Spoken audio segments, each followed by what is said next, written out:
बाएं पर मेरे भाई और विजेंद्र सिंह हैं, ओलंपियन हैं और तगड़े मुद्दों पे हमेशा अपना मत देते हैं और साथ में खिलाड़ियों के खड़े रहते हैं। इससे पहले कि मैं इन दोनों लोगों को मंच दूं, मैं एक बात जरूर पूछना चाहती हूं। 72 घंटे से ऊपर हो गए और जिसको अंग्रेजी भाषा में अनप्रेसिडेंटेड कहा जाता है, ऐसा पहले कभी नहीं हुआ कि the most decorated athletes of Indian sports stars, जिनकी विश्व में जिन्होंने भारत का परचम लहराया, वो बेटियां जो शेरनियों की तरह दहाड़ती हैं दंगल में, कुश्ती की रिंग में, आज जंतर मंतर पर बैठकर जब उनकी आंखों से आंसू निकलता है तो सरकार की यह खामोशी अपने आप में निंदनीय ही नहीं, अपने आप में और बहुत गंभीर और गहरे सवाल खड़ा करती है। क्योंकि कटघरे और सवालों के घेरे में रेसलिंग फेडरेशन ऑफ इंडिया के चीफ भाजपा के सांसद बृजभूषण सिंह जरूर हैं, लेकिन उससे ज्यादा आज कटघरे में प्रधानमंत्री मोदी खड़े हैं। और ये मैं बिना रीजन के नहीं बोल रही हूं, ये एक पैटर्न है। विनेश फोगट जी ने अपनी पहले दिन की प्रेस कॉन्फ्रेंस में कहा था कि उन्होंने अपने परिवार के साथ जाकर 2021 के अक्टूबर महीने में मोदी जी को सारी असलियत से वाकिफ कराया था। उन्होंने सच बताया था और अपनी जान पर होने वाले हमले का अंदेशा भी जाहिर किया था और मोदी जी ने कहा था नहीं नहीं तुम्हें कुछ नहीं होगा। 1.25 साल तक और मोदी जी ने सार्वजनिक रूप से विनेश फोगट जी को अपनी बेटी कहा है कि तुम तो मेरी बेटी जैसी हो, मैं तुम्हारे सारे परिवार को जानता हूं। तो आज सवाल यह है कि जब एक महिला एथलीट और डेकोरेटेड महिला एथलीट इस देश के प्रधानमंत्री के पास जाकर फेडरेशन में हो रहे यौन शोषण और कुकृत्यों के बारे में अक्टूबर महीने में बताती है, तो 1.25 साल तक मोदी जी ने क्या किया और वो इस पर चुप क्यों रहे? क्या कार्रवाई हुई? मंत्री सांसद अभी भी अपने पद पर बरकरार है, कोई इंटरनल इंक्वायरी नहीं हुई, कोई सवाल जवाब नहीं पूछा गया। और हम ये क्यों ना पूछे कि इस सरकार का पैटर्न है, ये बड़े बड़े आक्षेप और बड़े बड़े आरोप लगते हैं, उसके बाद कटघरे में इनके मंत्री, इनके सांसद खड़े होते हैं, लेकिन बेशर्मी के चलते और थेथरई के चलते ये सरकार उनको पद से बर्खास्त नहीं करती। ये हमने अजय मिश्रा टेनी के केस में भी देखा था, जो आज भी मंत्री बने हुए हैं, और बृजभूषण सिंह के केस में भी हम देख रहे हैं। मेरा सवाल यह है कि देश के प्रधानमंत्री ने अक्टूबर 2021 के बाद विनेश फोगट जी का कहना है उनको सब कुछ बताया, उसके बाद वो शांत क्यों रहे? जंतर मंतर पर बैठे हुए ये एथलीट्स, उनकी आंख के आंसू और इन लड़कियों का आज शायद लड़की होने पर भी अफसोस जताना बहुत बड़े सवाल खड़ा करता है। एक ही लाइन कहूंगी और उसके बाद मैं कृष्णा पुनिया जी को इनवाइट करूंगी कि वो अपना ओपनिंग वक्तव्य बोले। हमने अभी तक सरकार के एक नुमाइंदे से इन कुकृत्यों की निंदा नहीं सुनी, इसकी भर्त्सना नहीं सुनी। मेरी कोई आशा नहीं है कि इस देश की महिला और बाल विकास मंत्री, जो कि एक राहुल गांधी ट्रोल है, वो इस वाक्य पर एक भी शब्द बोलेंगी। भाजपा में कुलदीप सिंह सेंगर हुए, भाजपा में चिन्मय आनंद हुए, भाजपा में अंकिता ठाकुर का कातिल बैठा है, भाजपा में लखीमपुर चीधरण के लोग बैठे हैं। ये क्या है भाजपा का चाल चरित्र और चेहरा? और क्या बेटी बचाओ वाकई में भाजपा से बेटी बचाओ का नारा था? क्योंकि ये सारे नारे आज पूरी तरह से खोखले हैं। क्या बेटी बचाओ और क्या खेलो इंडिया? आपके जो ध्वजवाहक हैं स्पोर्ट्स के, वो जंतर मंतर पर बैठकर ये बोल रहे हैं हमें यौन शोषण के लिए मजबूर किया जा रहा है। ये बात प्रधानमंत्री को पता है और इस बात पर पर्दा गिराया जा रहा है। मैं आमंत्रित करती हूं कृष्णा पुनिया जी को कि वो खिलाड़ियों के बारे में, महिलाओं के बारे में और क्या हो रहा है उस सच को उजागर करें। नमस्कार सभी साथियों को।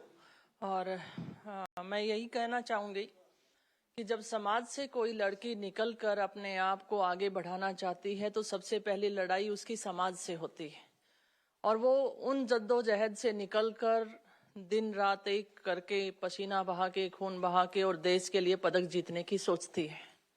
और जब वो इस मुकाम पे जा रही होती है तो उसके बीच में एक खबर आती है कि रेसलिंग फेडरेशन ऑफ इंडिया के जो प्रेसिडेंट हैं ब्रिजभूषण शरण जी वो यौन शोषण करते हैं। और ये उस बेटी के द्वारा आरोप लगाए गए हैं जिसमें माननीय प्रधानमंत्री जी ने कहा था कि तुम हमारी बेटी हो।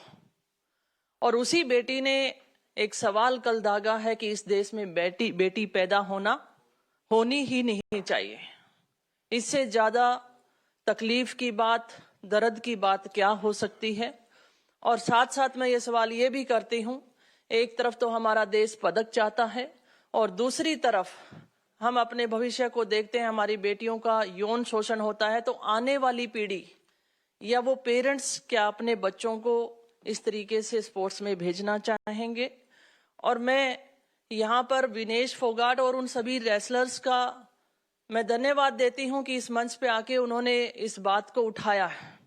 लेकिन तकलीफ इस बात की है कि माननीय प्रधानमंत्री जी को जब उन्होंने लगभग 1.25 साल पहले इन बातों से अवगत करा दिया गया था तो इस पे कार्रवाई क्यों नहीं हुई। और जैसा कि सुप्रिया जी ने कहा कि 72 घंटे के बाद भी ये शर्मनाक बात सड़कों पे अभी तक चल रही है, लेकिन बीजेपी के नेताओं के द्वारा कोई ऐसा स्टेप नहीं उठाया गया। और सुप्रिया जी, आपको ध्यान दिलाना चाहूंगी कि हरियाणा के मंत्री के द्वारा भी एक लड़की के साथ इसी तरीके से कुकृत्य की बात आई थी और उस लड़की ने भी अभी लगभग मेरे ख्याल से 1.5 महीना ही हुआ होगा ज्यादा से ज्यादा, और वो बात वहीं पे स्टॉप हो गई है। तो क्या यही हालात इन रेसलर्स के साथ भी होने वाला है या आने वाली हमारी एथलीट्स के साथ होने वाला है। मैं महिला हूं और ये पीड़ा मैं समझ सकती हूं कि लड़की पैदा नहीं होनी चाहिए। ये कितनी बड़ी बात हमारी एथलीट्स ने कही है। और मैं उन दिनों को याद भी करती हूँ जब हम मेडल जीत कर लेकर आते हैं, तब हमें हमारे साथ हर कोई फोटो खिंचवाने के लिए तैयार होता है, बेटी बनाने को तैयार होता है। जब हमारी बेटियों का चीरहरण किया जाता है तो उसके साथ कोई खड़ा क्यों नहीं होता है। और साथ साथ बेटी बचाओ बेटी पढ़ाओ ये नारा है, और इस नारे को तीर तीर तार तार कर चुके बीजेपी के नेता। मैं यही कहना चाहूंगी कि इन नेताओं से बचाने की जरूरत है। और मैं यही कहना चाहूंगी कि जो फेडरेशन है वो पूरी भंग होनी चाहिए। जैसा खिलाड़ियों ने कहा कि अकेला नेशनल फेडरेशन नहीं, स्टेट फेडरेशंस भी होनी चाहिए और खिलाड़ियों की भागीदारी उसमें होनी चाहिए। बहुत बहुत धन्यवाद आपका। मैं आमंत्रित करती हूँ विजेंद्र भाई को कि वो इस पर अपना वक्तव्य दें। जी नमस्कार आप सबको। थोड़ी देर पहले मैं जंतर मंतर गया था और पहलवानों का साथ देने, मेरे साथियों का साथ देने, मेरी बहनों का साथ देने में था वहाँ पे। और एक मुक्केबाज होने के नाते, एक साथी होने के नाते मैं वहाँ गया था। और वो आए, धीरे धीरे रेसलर आएंगे वहाँ पे, उनको बताया, मेरी फ़ोन पे बात हुई, लेकिन मेरी पीसी थी इसलिए मेरे को यहाँ आना पड़ा। लेकिन जो उन्होंने आरोप लगाए हैं वो बहुत स्ट्रॉन्ग आरोप हैं एक नेता पर, एक फेडरेशन के चीफ के ऊपर। और मैं मानता हूं कि इसके ऊपर इतनी देर लंबी चुप्पी साधना प्रधानमंत्री जी द्वारा वो एक बहुत निंदनीय है और एक शर्मनाक है, जो मैं मानता हूं। और इसमें जल्द से जल्द कार्रवाई हो। जो आरोप है बहुत संगीन है। एक भिवानी का, एक हरियाणा का लड़का होते हुए मैं ये मांग करता हूं इसमें जल्द से जल्द कार्रवाई हो और आईपीसी की जो भी धारा लगती है उनके तहत इसके ऊपर एक्शन लिया जाए। Thank you. बहुत धन्यवाद। आपके जो भी सवाल हो उसका हम स्वागत करते हैं, लेकिन ये एक बड़ी बात है। और एक चीज आपकी जानकारी के लिए, आप हमारे व्यूअर्स के लिए, जो श्रोता हैं, जो देख रहे हैं, जो अखबार लिखेंगे, उनके लिए मैं बताना चाहती हूं कि ये गवर्नमेंट विद अ डिफरेंस थी। और डिफरेंस ये था कि जब बेटियों पर इस तरह के कुकृत्य होंगे, शोषण होगा, तो ये सरकार अपनी आंख पर पट्टी बांध लेगी। ये सरकार कहती थी हमें इंटरफेरेंस पॉलिटिकल नहीं चाहिए। बैडमिंटन फेडरेशन ऑफ इंडिया के हेड कौन है? Himanta Biswa Sarma. Rifle federation of India के हेड कौन है? रनिंदर सिंह, बीजेपी के। आर्चरी के अर्जुन मुंडा जी। क्रिकेट के तो खैर आपको पता ही है, पुत्र जय शाह जी बैठे हुए हैं वहां पर। हॉकी के दिलीप तुकरी जी। और टेबल टेनिस ऑफ इंडिया की जो फेडरेशन की हेड है वो हरियाणा के उप मुख्यमंत्री दुष्यंत चौटाला जी की पत्नी मेघना चौटाला जी हैं। तो ये जो लोग बात करते थे पॉलिटिकल इंटरफेरेंस की, मिनिमम गवर्नमेंट मैक्सिमम गवर्नेंस की, उनके कुछ नाम मैंने आपको गिना दिए हैं।